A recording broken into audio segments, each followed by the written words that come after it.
సెట్స్‌లో గూడా ఇంతేనా? ఈ ర్యాగింగ్, టీజింగ్ చాలా జరుగుతుంది. అదే గదా!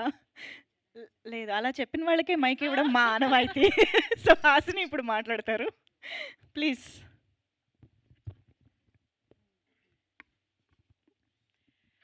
అందరికీ నమస్కారం అండి.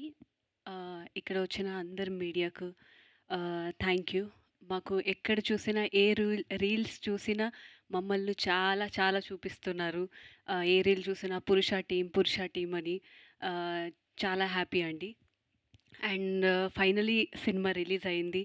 మా టీమ్ చాలా అంటే చాలా కష్టపడింది. ఈ సినిమా ఎలా కూడా మంచి సక్సెస్ రావాలని. సక్సెస్ వచ్చింది మీ అందరి బ్లెస్సింగ్స్ వల్ల. అండ్ రాయంచ, పవన్ గారు అండ్ కసిరెడ్డి సార్, విషిక అందరంటే అందరు మేమందరం కష్టపడ్డాము. అండ్ మీరు ఈ సినిమా ప్లీజ్ వెళ్ళి చూడండి. చూడకపోతే మీ ఫ్యామిలీతో వెళ్ళి చూడండి. బ్లెస్సింగ్స్ ఇవ్వండి. అండ్ ఈ మీడియాతో మళ్ళీ మళ్ళీ మేము కలవాలి. ఇంకా చాలా చాలా సినిమాలు చేయాలని కోరుకుంటున్నాను. Thank you. Thank you so much Hasini గారు.